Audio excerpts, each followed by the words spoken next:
Friends आज ये क्षुद्र भिडियो जो शक्तिशाली तंत्रोक्त कारक द्रव्यटी को शेयर करुच्ची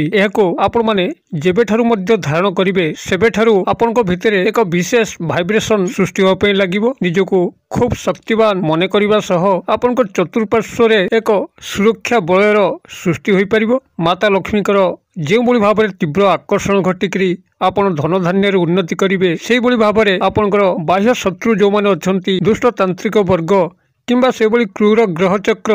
आपणकर कौन क्षयक्षति करना एसह एक उदग्र तंत्र सम्मोहन वशीकरण शक्ति आपण आपणा छाए उद्रेक हम फलत आपण को जे मध्य जोठी देखिबो तत्काल मोहित वशीभूत हम आपणकर निज घरे जो भाव में उच्च आसन पाइबे से भाव में बाहर जो स्थान में आप कार्य कर वाणिज्य व्यवसाय स्थल होता ऑफिस कर्मचारी महल होता प्रत्येक स्तर में आपण अप्रतिद्वंदी एवं समस्तंकर प्रियभाजन हेबे एई तीव्र तंत्रोक्त सम्मोहन कारणरू एवं जदि आपण माने प्रेम प्रणय विवाह को लेकर गभीर चिंतित अवस्था अच्छी कौन स्थान में आपंकर संपर्क सृष्टि हो पारना वैवाहिक बंधन में आबद्ध हो पारना देखिए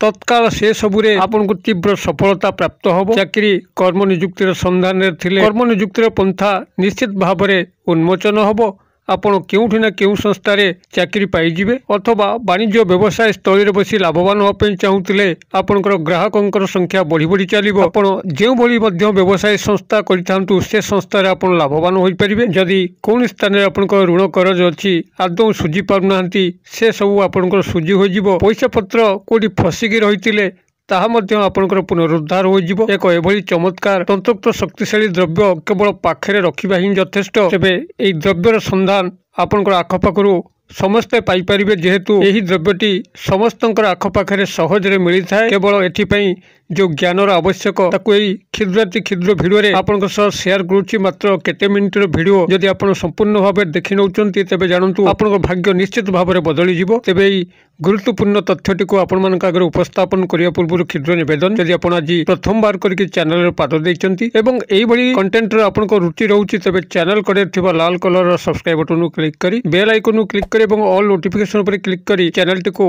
सब्सक्राइब कर नियंतु जेबो कि हम जतर मध्य आपण मानक सेवा रे एई भली तंत्र मंत्र वीडियो अपलोड करिवो तार सर्वप्रथम नोटिफिकेशन आपण पाखरे पहुंचीबो एवं से सब को आपण माने सर्वदूर देखिकरी किछि ज्ञान आहरण करि परिबे तेबे फ्रेंड्स एबेस नजर पकेबा एक शक्तिशाली तंत्रोक्त कारक द्रव्यटी कोन जार केवल धारण करिया मात्रे पाखरे रखिया मात्रे आपनकर सर्व दिगरु सर्व शुभ लाभ होबो धनशाली होबा सह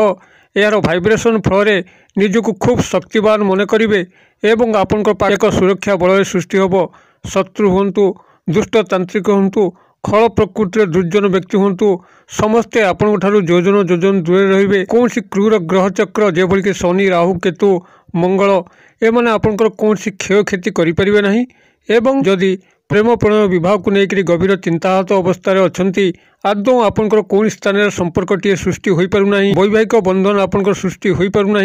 तेबे देखिए से सबुरे आपण तीव्र सफलता लाभ करेंगे ऋण बोझे गति करुले ऋण बोझ हल्का हम कौन स्थान में टंका पैसा फसिकी रही ताहा मध्य पुनरुद्धार हो पार एक चमत्कारी द्रव्य जहाँ कि आपण यही विधि मते ही आखपाखर संग्रह करी धारण करिया मात्रे चमत्कार घटी थाए तेबे एही चमत्कारी द्रव्यटीर आपनकर दुई गोटी स्वरूप रहउची गोटिक होउची आपनकर एक रत्न एवं जो मानकर ए रत्न से मानको सूट न करिवो तांको पई आउ गोटे व्यवस्था करूची ए क्षुद्र भिडियो रे ध्यान सहकार सुनंतु जाद्वारा कि जेकोसी व्यक्ति मध्य पुरुष नारी एई भिडियोर सहायता रे तांकर जीवन को महा उन्नतिर पथरे अग्रसर करै पारिबे तेबे प्राथमिक भाव में एक रत्नटी हूँ आपंकर पोखराज जहाँकि आपंकर आखपाखे जो ज्योतिष सामग्री विक्रय करुवा भाई मान पाखे मिल ऑनलाइन रे मिल आपंकर आखपाखे जो सुना रूपा विक्रेता भाई अच्छा जो मैंने कि ये स्टोन विक्रय करती जोगाजोग कले यही पोखरा रत्नटी को पाइपर तेरे एथपाई आपंकर जन्म कुंडली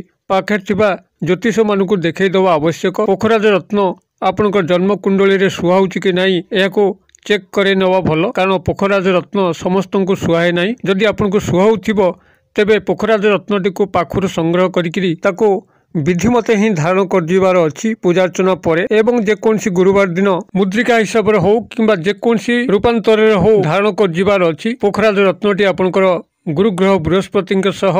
संपृक्त अच्छी जो गुरुवार आपण मैंने धारण करेंगे धारण करने पूर्व गुरुग्रह बृहस्पति को स्मरण करेंगे मूल मंत्र ओं ब्रुं बृहस्पति नमः ଏହାକୁ ଉଚ୍ଚାରଣ ପୂର୍ବକ ଆପଣମାନେ ଏହାକୁ ଧାରଣ କରିବାର ଅଛି ଏବଂ ସେବେଠାରୁ ନିୟମିତ ରୂପରେ ସକାଳ ଏବଂ ସନ୍ଧ୍ୟାରେ ତାଙ୍କର ମନ୍ତ୍ରଟିକୁ 11 ବାର ଲେଖା ଉଚ୍ଚାରଣ କରିବାର ଅଛି। ତେବେ ଏହାକୁ ଜନ୍ମକୁଣ୍ଡଳୀ ଜାତକ ଗଣନା କରିକି ହିଁ ଆପଣଙ୍କୁ ଧାରଣ କରିବାକୁ ପଡ଼ିବ। ଧାରଣ କରିବା ମାତ୍ରେ ହିଁ ଆପଣ ଏହାର ଯେଉଁ ଅସୀମିତ ଲାଭ ତାକୁ ପ୍ରାପ୍ତ କରିବା ପାଇଁ ଲାଗିବେ। ଆପଣଙ୍କ ପାଖରେ ଏଭଳି ଏକ ତୀବ୍ର ତନ୍ତ୍ରୋକ୍ତ ସମ୍ମୋହନ ବଶୀକରଣ ଶକ୍ତି ସୃଷ୍ଟି ହେବ। ଆପଣ ଯେଉଁ ସ୍ଥାନକୁ ମଧ୍ୟ ଯାଆନ୍ତୁ ସେ ସ୍ଥାନରେ ଭୂୟସୀ ପ୍ରଶଂସା ପାଇବେ। ଯେଉଁ ବ୍ୟକ୍ତି ନାରୀ ପୁରୁଷ ଆପଣଙ୍କ ଦର୍ଶନ କରିବ ସେ ଆପଣଙ୍କୁ ଭୁଲି ପାରିବ ନାହିଁ। ଆପଣଙ୍କ ସହ ପଦେ ଦିପଦ କଥା ନ ହେବା ପର୍ଯ୍ୟନ୍ତ ଆପଣଙ୍କର ପାଖ ଛାଡ଼ିପାରିବ ନାହିଁ। ଫଳତଃ ଆପଣ ଯେକୌଣସି ଚାକିରି କର୍ମ ନିଯୁକ୍ତି ପାଇଁ ଯାଇଥାନ୍ତୁ, ବାଣିଜ୍ୟ ବ୍ୟବସାୟ ସ୍ଥଳୀରେ ବସିଥାନ୍ତୁ, ସେ ସ୍ଥଳରେ ଆପଣମାନେ ପ୍ରଭୂତ ଲାଭବାନ ହେବେ। କର୍ମ ନିଯୁକ୍ତି ପ୍ରାପ୍ତ କରିବେ। ପ୍ରେମ ପ୍ରଣୟ ବିବାହରେ ଆପଣମାନେ ଅଗ୍ରଗତି କରିପାରିବେ। ଏଥିସହ କୌଣସି ଶତ୍ରୁ ଦୁଷ୍ଟତାନ୍ତ୍ରିକ କ୍ରୂର ଗ୍ରହ ବନ୍ଧନ ଆପଣଙ୍କର କୌଣସି କ୍ଷୟକ୍ଷତି କରିପାରିବ ନାହିଁ। ଆପଣ ସଂସାରରେ ଏକ ଅପ୍ରତିଦ୍ୱନ୍ଦ୍ୱୀ ସମ୍ରାଟ ଭାବରେ ଜୀବନ ଜୀଇଁବା ପାଇଁ ଲାଗିବେ। ତେବେ ଯେଉଁମାନଙ୍କୁ ଏହି ପୋଖରାଜ ରତ୍ନଟି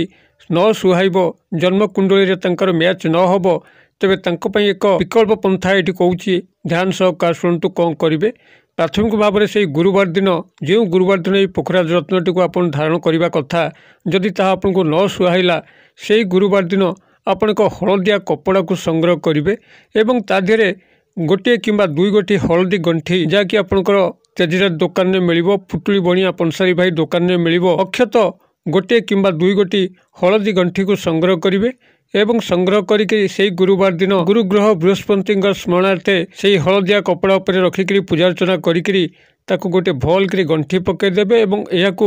ଚାହାନ୍ତି ତ ପୁରୁଷ ହୋଇଥିଲେ ଦକ୍ଷିଣ ହସ୍ତରେ ବାନ୍ଧି ନେବେ, ନାରୀ ହୋଇଥିଲେ ବାମ ହସ୍ତରେ ବାନ୍ଧି ନେବେ, କିମ୍ବା ଯଦି ପୁରୁଷଙ୍କର ପକେଟର ୱାଲେଟ୍ ଅଛି ତା ଦେହରେ ରଖିଦେବେ, ନାରୀମାନେ ହେଲେ ଭ୍ୟାନିଟି ବ୍ୟାଗ୍ରେ ରଖିଦେବେ। କହିବାର କଥା ହେଉଛି ଏହା ସବୁବେଳେ ଆପଣଙ୍କ ପାଖରେ ଆଟାଚମେଣ୍ଟ ହୋଇ ରହିବା ଦରକାର ଏବଂ ଯେବେଠାରୁ ଆପଣମାନେ ଏହାକୁ ରଖିଲେ, ଯେଉଁ ଗୁରୁବାର ଠାରୁ ଆପଣମାନେ ଏହାକୁ ପାଖରେ ରଖିଲେ, ସେହି ଗୁରୁବାର ଠାରୁ ନିୟମିତ ସକାଳ ଏବଂ ସନ୍ଧ୍ୟାରେ ଗୁରୁଗ୍ରହ ବୃହସ୍ପତିଙ୍କର ସେହି ପୂର୍ବ ମନ୍ତ୍ର ଯାହାଟା ମୁଁ ସେୟାର କରିଥିଲି, ଓଂ ବ୍ରୁଂ ବୃହସ୍ପତେ ନମଃ,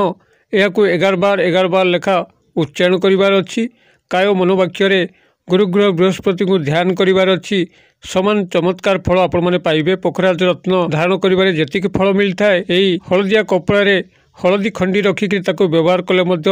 ତଦନୁରୂପ ଫଳ ମିଳିଥାଏ। ବିଶ୍ୱାସ ପୂର୍ବକ ଆପଣମାନେ ଏହାକୁ ଯଦି ଧାରଣ କରିପାରିବେ କିମ୍ବା ହଳଦୀ ଗଣ୍ଠିକୁ ପାଖରେ ରଖିପାରିବେ, ଚମତ୍କାର କ'ଣ ନିଶ୍ଚିତ ଭାବରେ ଲକ୍ଷ୍ୟ କରିବେ। ତେବେ ଏହି ହଳଦିଆ କପଡ଼ାରେ ଯେଉଁ ହଳଦୀ ଗଣ୍ଠିଟିକୁ ରଖିଲେ ମାତ୍ର 21 ଦିନ ପାଇଁ ରଖିବାକୁ ପଡ଼େ ଏବଂ 21 ଦିନ ପରେ ଏହାକୁ ଆପଣମାନେ ଯେକୌଣସି ପ୍ରବାହିତ ନଦୀ ଜଳ ହେଉ କିମ୍ବା ନାଳ ଜଳ ହେଉ ସେଠାରେ ପ୍ରବାହିତ କରିଦେଇ ଆସିବେ। 21 ଦିନ ପରେ ଏହାର ରଖିବାର କୌଣସି ଆବଶ୍ୟକ ନାହିଁ। ଯଦି ଚାହାନ୍ତି ତ ଆପଣ ଏହାର ଲାଭକୁ ଦେଖିକିରି ହୁଏତ ଏହାକୁ ପାଖରେ ରଖିପାରନ୍ତି, ସେଥିରେ କୌଣସି ଆପତ୍ତି ନାହିଁ। ଆପଣମାନେ ଏହି 2 ଗୋଟି ଉପାୟ ମଧ୍ୟରୁ ଯେକୌଣସି ଗୋଟିଏ ଉପାୟକୁ କରନ୍ତୁ ଏବଂ ସଂସାରରେ ଅଦ୍ୱିତୀୟ ସମ୍ରାଟ ଭାବରେ ଜୀବନ ଜୀଇଁବା ପାଇଁ ଲାଗନ୍ତୁ। ଯଦି ଭିଡ଼ିଓଟି ଭଲ ଲାଗୁଥିବ ନିଶ୍ଚିତ ଭାବରେ ଏହାକୁ ଲାଇକ୍ କରନ୍ତୁ, ସାଙ୍ଗସାଥି ମହଲରେ ସେୟାର କରନ୍ତୁ। ଭିଡ଼ିଓର କ୍ଷୁଦ୍ର ପରିସର ମଧ୍ୟରୁ ମୋତେ ଏଇଠି ଆଜି ବିଦାୟ ଦିଅନ୍ତୁ। ପୁଣି ଆପଣମାନଙ୍କ ସହ ଦେଖା ପାଉ ଏଇଭଳି ଏକ ଶିକ୍ଷଣୀୟ ଭିଡ଼ିଓରେ। ସେ ପର୍ଯ୍ୟନ୍ତ ଦର୍ଶକ ବନ୍ଧୁ ଆପଣମାନେ ସମସ୍ତେ ମଙ୍ଗଳମୟଙ୍କ କୃପାରୁ ଭଲରେ ଥାନ୍ତୁ। ରହୁଛି।